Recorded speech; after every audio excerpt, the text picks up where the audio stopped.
करके दिखाइए, मैं आपको बताऊंगा कि मोदी जी मरने वालों की संख्या दुगनी कर रहे हैं। मोदी जी मत करिए।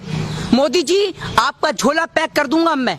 आपने बहुत इस देश की जनता को मूर्ख बना लिया। आप मोदी जी करके आप इस देश के मजदूरों को खा गए, किसान को खा गए। आपका पेट अभी भी नहीं भरा, आपका पेट अभी भी खाली है। इस देश की पूरी जनता को खाने में लगे हुए हैं मोदी जी। आप भी मोदी जी कर रहे हैं। आप दलाली खाते हैं क्या मोदी जी की? आप भी मोदी जी कर रहे हैं। जाके उस किसान के घर में जाके, प्रधानमंत्री है, प्रधानमंत्री पद का सम्मान करता हूं मैं, ऐसे प्रधानमंत्री का सम्मान नहीं करता। मनमोहन सिंह जी कम बोलते थे लेकिन झूठ नहीं बोलते थे। ये तो झूठ ही झूठ, झूठ पे झूठ, हद कर दी। अब बात पानी सर से ऊपर जा चुका है। आप लोगों को मरने के लिए सड़क पे छोड़ रहे हैं। आपके पास कोई सुविधा नहीं है, आपके पास पॉलिसी नहीं है। नरेंद्र मोदी जी, अगर आप में दम है तो आइए, आप एक दिन मुझसे डिबेट करके दिखाइए, मैं आपको बताऊंगा कि आपको इस देश के बारे में क्या जानकारी है। आप जिस जीडीपी की बात करते हैं ना, नरेंद्र मोदी जी उस जीडीपी की फुल फॉर्म नहीं बता पाएंगे। जिस जीएसटी की बात करते हैं उस जीएसटी की फुल फॉर्म नहीं बता पाएंगे। आत्मनिर्भर की बात करते हैं, आत्मनिर्भर बोलने के लिए ना अंजना ओम कश्यप की जरूरत पड़ती है। आत्मनिर्भर नहीं बोल पाते ये है, और आत्मनिर्भर बनने की बात करते हैं। डोनाल्ड ट्रंप की बात करते हैं, अपने यार की बात करते हैं, उसका नाम इनसे ठीक से लिया नहीं जाता और अपने आप को इस देश का प्रधानमंत्री बनाते हैं। ये देश वो है जिसके अंदर नालंदा ताशकंद जैसी यूनिवर्सिटी है। ये देश वो देश है जिन्होंने महारानी लक्ष्मीबाई जैसी वीरांगना को पैदा करा। ये देश में आप जैसे लोगों की जरूरत नहीं है जो इस देश के नागरिकों को मरने के लिए सड़क पे छोड़ दे। प्रधानमंत्री जी कह रहे हैं कि इस संकट में भी तुम्हें अवसर ढूंढना चाहिए, वो अवसर खोजने की बात कर रहे हैं। अवसर कहाँ से ढूंढे? अवसर तो आपके व्यापारिक मित्र ढूंढ रहे हैं, अनिल अंबानी, मुकेश अंबानी, अडानी, ये ढूंढ रहे हैं अवसर। वो मजदूर जिसके घर जाने के लिए उस पर किराया नहीं है, खाने को रोटी नहीं है, वो अवसर क्या ढूंढेगा? वो अवसर तो ये ढूंढ रहा है कि कोई खाली पेड़ मिल जाए जिसमें रस्सी भी टंगाई मिल जाए तो मैं अपने परिवार के साथ में मर जाऊं। उस माँ से जाके पूछिए जो सड़क पे मृत हो जाती है। वो एक छोटा बच्चा, छोटी सी उम्र का बच्चा अपनी मृत माँ का दूध पी रहा होता है पेट भरने के लिए। उस माँ से पूछिए जिसके पेट में एक नवजात शिशु। आपके अच्छे दिन आ गए, मेरे ख्याल से आपके खाते में 15 लाख डालें तभी आपके अच्छे दिन आ गए। उस माँ से पूछिए जिसके पेट में नवजात शिशु पल्ला होता है और उसको 8 हॉस्पिटल में जाने के बाद भी कहीं जगह नहीं मिलती, और वो माँ दर दर की ठोकरें खा के, अस्पतालों की ठोकरें खा कर एम्बुलेंस के अंदर अपना दम तोड़ देती है। क्या ये घटना शर्मसार नहीं है? आपको भले ही शर्म ना आती हो, लेकिन मेरे भी घर में माँ है तो मेरा दिल यहाँ से दुखी होता है और मेरे को शर्मिंदा होती है, शर्मिंदगी महसूस होती है कि आज हमारे देश का प्रधानमंत्री ऐसा है जो अपने व्यापारिक मित्रों की मदद कर रहा है। ऐसी स्थिति में भी वो सोच रहा है कि कैसे मैं चुनावी प्रचार करूं, कैसे मैं बिहार को अपने नाम करूं, कैसे मैं बंगाल को अपना नाम करूं, कैसे मैं मध्य प्रदेश में सत्ता परिवर्तन करूं। अमित शाह ने कहा है रैली में कि हम 2/3 वोटों से बिहार में जीतेंगे। अमित शाह जी, आपको शर्म आनी चाहिए। आपका भी एक बेटा है, एक बार अपने बेटे की ओर देखिए कि आपका इकलौता बेटा अगर बीमार हो जाता है तो आप उसके लिए क्या कुछ नहीं करेंगे। आप इस देश के तमाम बच्चों की तुलना अपने बेटे के साथ करिए, तब आपको पता चलेगा, तब आपको उस माँ का, उस बेटी का, उस बहन का दर्द समझ में आएगा कि एक बच्चे की कीमत क्या होती है। क्या लगता है जो संकट इस टाइम देश में चल रहा है, प्रधानमंत्री के पास कोई ऐसी योजना है जो बाहर वो निकल सके इस संकट? अगर उनके पास कोई पॉलिसी होती, योजना होती तो थाली डंडे ये बजवाते क्या, दिया जलवाते क्या? पॉलिसी होती पहले इस्तेमाल किया जाता। नहीं है कोई पॉलिसी उनके पास। अगर पॉलिसी होती तो उसका इस्तेमाल किया जाता। पॉलिसी तो है 72,000 LED की, 72,000 LED क्या 2, 4, 5 मिनट में आ जाती है। ये साल भर महीने की पहले की पॉलिसी है जिसका इस्तेमाल किया जा रहा है बिहार इलेक्शन में। अगर इनके पास पॉलिसी होती मजदूरों को पहुंचाने की, पॉलिसी है भी तो उसका इस्तेमाल नहीं करना चाहते क्योंकि सारा पैसा इलेक्शन में खर्च करना चाहते हैं। श्रमिक ट्रेन चला तो रहे हैं। श्रमिक ट्रेन ऐसा, आप गए हैं श्रमिक ट्रेन से? हैं? आप गए हैं? आपसे पूछ रहा हूँ। नहीं, मैं तो नहीं गया। आप नहीं गए तो आपको कैसे पता कि श्रमिक ट्रेन की क्या सुविधा है? मजदूर से आपने पूछा कि क्या आप सुविधा दे रहे हैं श्रमिक ट्रेन के अंदर? राजधानी में आप भेज नहीं रहे और राजधानी का किराया वसूल कर रहे हैं। आपको शर्म नहीं आ रही?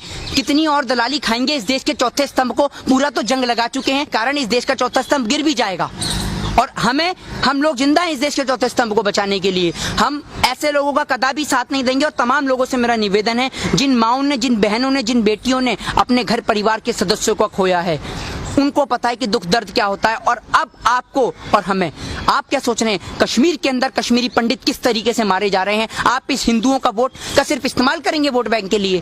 अब इस देश का हिंदू भी जाग चुका है, मुस्लिम भी जाग चुका है, सिख भी जाग चुका है, ईसाई भी जाग चुका है। और अब हिंदू, मुस्लिम, सिख, ईसाई इस संकट में प्रधानमंत्री क्या कर सकते थे? इस संकट में प्रधानमंत्री क्या कर सकते जो उन्होंने नहीं किया? प्रधानमंत्री जी क्या नहीं कर सकते थे? आपसे प्रश्न करता हूँ और आपको मैं बताता हूँ प्रधानमंत्री जी क्या कर सकते थे। प्रधानमंत्री जी ये कर सकते थे कि जिस तरीके से प्रधानमंत्री जी ऑनलाइन सुविधा करते हैं कि आप इस पे कॉल कीजिए और भारतीय जनता पार्टी की सदस्यता लीजिए। तो प्रधानमंत्री जी एक नंबर जारी कर सकते थे कि पूरे देश में कहीं भी मेरे भारतवर्ष का कोई भी मजदूर परेशान है, किसी भी जाति धर्म को मानने वाला, वो इस नंबर पे कॉल करे, उसके लिए खाना और राशन पहुंचाया जाएगा। प्रधानमंत्री ये कर सकते थे। प्रधानमंत्री ये कर सकते थे कि दिल्ली के तमाम बॉर्डरों से लेकर यूपी, लखनऊ, वाराणसी, कानपुर, केरल, कर्नाटक, पश्चिम बंगाल, हरियाणा, तमाम जगह, क्योंकि प्रधानमंत्री पूरे देश का होता है, तमाम जगहों पर भारतीय जनता पार्टी वालों को और उन निक्करधारी सेवकों को खड़ा कर देते कि कहीं भी मेरे भारतवर्ष का कोई भी मजदूर पैदल जाते हुए दिखे तो उसको सुविधा कराओ आने जाने की, और अगर कोई प्यासा दिखे तो उसे पानी की सुविधा कराओ। देश के प्रधानमंत्री इतना तो कर सकते थे। अरे इस लॉकडाउन के अंदर तो इतना देखने को मिला है कि लोगों को पानी तक नसीब नहीं हुआ, भूखे और प्यासे मर गए।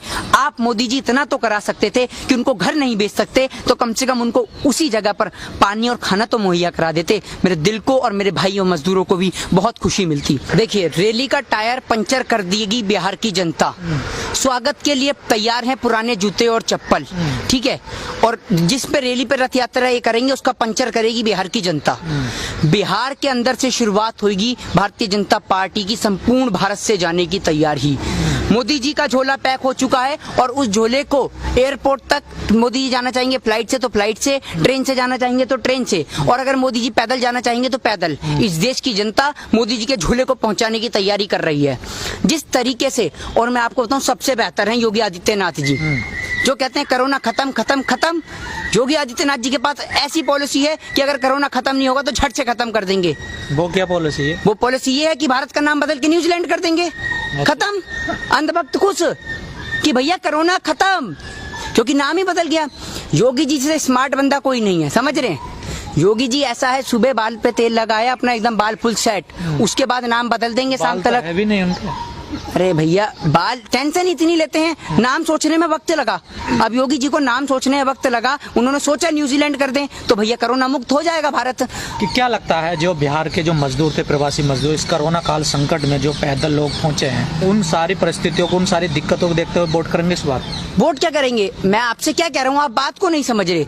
जिस तरीके से मैं आपसे कह रहा हूँ कि भारत का नाम बदल के न्यूजीलैंड कर दिया जाएगा, तो भैया ये घटना तो भारत में हुई है, भारत का नाम तो अब न्यूजीलैंड है ना, तो ये देश की जनता को गुमराह कर देंगे। और क्या दिक्कत है, योगी आदित्यनाथ जी पहुंच जाएंगे बिहार का भी नाम बदल देंगे, बिहार का भी नाम बदल देंगे, जिससे वहां बिहार की चुनाव। मेरा मानना तो ये है कि अमित शाह जी बिना बात चुनावी प्रचार करने में लगे हुए हैं, इतनी एलईडीओं का खर्च कर रहे हैं, देश की गरीब जनता का पैसा मारकर। योगी आदित्यनाथ जी को भेज दो, वो तो बिहार का भी नाम बदल देंगे। काम इन्हें कुछ करना नहीं है, जनता को मूर्ख बनाना है, भक्तों से ताली पिटवानी है। भक्तों ताली बजाओ और खुश हो जाओ, क्योंकि भारत कोरोना में 11वें स्थान से 4थे स्थान पे पहुंच चुका है। आप थाली पीटते रहो, अनुपम खेर जी आप भी थाली पीटो, खूब थाली पीटो, क्योंकि ये अनुपम खेर जी तो ऐसे लोग हैं, अनुपम खेर जैसे ऐसे लोग हैं जो कोरोना जैसी महामारी में भी पैसा कमाने की सोचते हैं। ना कि इनको तो सबक लेना चाहिए सोनू सूद जैसे लोगों से, जिन्होंने इस महामारी में बाहर निकल के देश की गरीब जनता की सेवा करी है, उन मजदूरों की सेवा करी है जो महाराष्ट्र के अंदर रह रहे हैं, बिहार से आए हुए मजदूर हैं, उनको उनके घर तक पहुंचाया है। आप बताइए एक ऐसे भाजपा के नेता का नाम, बताइए एक ऐसे बॉलीवुड सेलिब्रिटी का नाम जिसने इन मजदूरों के लिए भलाई के लिए सोचा हो। ये ऐसे हरामखोर नमक हलाल लोग हैं कि जो देश की जनता का नमक खा रहे हैं और उनसे ही नमक हलाली कर रहे हैं। इन्हें पसंद आता है इस देश का नमक, खाते इस देश का नमक है, लेकिन यारी निभाते हैं अपने यारों की, यारी निभाते हैं अपने यार अमेरिका के ट्रंप की, यारी निभाते हैं पाकिस्तान के इमरान खान की, क्योंकि कभी वहां बिरयानी चखी आते हैं, कभी अपने यार का प्रोग्राम करा देते हैं। और इनका यार ऐसा है कि यार इनका बीच चौराहे पे धोखा दे देता है। नेपाल, जिसकी औकात इतनी सी है कि हमारे जेल के कैदी छोड़ दें तो पाकिस्तान और नेपाल को निस्तो नाबूद कर देंगे, आज वो बिहार के सीतामढ़ी से हमें आंख दिखा रहा है, कभी फायरिंग कर रहा है तो कभी कुछ कर रहा है। इस देश की दलाल मीडिया नहीं दिखाएगी तो क्या इस देश की जनता तक सच नहीं पहुंचेगा? इन्होंने मूर्ख बनाने का प्रयास कर रखा है पूरे देश की जनता को। कभी ये थाली पिटवाते हैं, कभी ढोल बजवाते हैं, कभी लाइट जलवाते हैं, कभी दिए जलवाते हैं। दिवाली के समय पर या और जो तमाम आपने देखा कि त्योहार बेकार हुए, उन पे तो उन्होंने दिए नहीं जलवाए नरेंद्र मोदी जी ने। दिवाली पे आप कहते हैं कि बम मत फोड़िए, हैं, होली पे कहते हैं पानी मत फेरिए, है ना, और हर त्योहार पर शराब पी के मनाए इंसान। आप और तो और छोड़िए, महामारी के समय में भी कोरोना ने, आप शराब पीजिए, ना त्योहार पे आप बम फोड़िए, ना दिवाली पे बम जलाइए, ना होली पे पानी बिखेरिए। हर त्योहार पे, महामारी पे सिर्फ शराब पीजिए। इन पे शराब के अलावा और कोई ऑप्शन नहीं है, क्योंकि सरकार के पास शराब से पैसा आ रहा है। आप क्या समझ रहे हैं बिहार के अंदर अभी आप देखिए, मध्य प्रदेश का मैं आपको करंट मुद्दा बताऊं, मध्य प्रदेश के अंदर इनके पास बहुमत है नहीं, राज्यसभा में 2 कैंडिडेट इन्होंने खड़े कर दिए। कैसे खड़े कर दिए? क्योंकि वहां इनका इरादा है खरीद और फरोख्त का धंधा चलाने का। ये पुराने बाजीगर हैं, धंधा करने वाले लोग हैं। ये जो गरीब देश की जनता, जो किसान खून पसीने की कमाई से पैसा कमाता है ना, उस किसान से जाके पूछिए जो पूरे दिन अपना पसीना बहाता है, तब उसका बेटा, आपको पता है जब किसान के फोन पे मैसेज आता है तो उसका पिता उससे कहता है कि बेटा फोन पे मैसेज आया, जाकर देख। तो उसका बेटा कहता है कि पिताजी ये मैसेज बैंक से नहीं आया कि हमारे लिए पैसा आ गया, ये मैसेज मेरी फीस का आया है। उस किसान से जाके पूछो कि जब वो अपने बेटे की स्कूल की, कॉलेज की फीस नहीं दे पाता, जब वो किसान अपने बैंक वालों का कर्ज नहीं चुका पाता, जब वो किसान के खेत पे कब्जा कर लेते हैं बैंक वाला, तो उस किसान के पास सिर्फ एक ही ऑप्शन होता है, इस पेड़ पे टंग जाने का। और आप एक बात बताइए कि अगर यही सुविधा, जब एक किसान सड़क पे मरता है, जब एक मजदूर सड़क पे मरता है, तो उसको एम्बुलेंस की सुविधा कराई जाती है उसकी डेड बॉडी को उठाने के लिए, अगर यही सुविधा उसको घर पहुंचाने के लिए कर दी जाए तो शायद इस देश का मजदूर कभी ना मरे।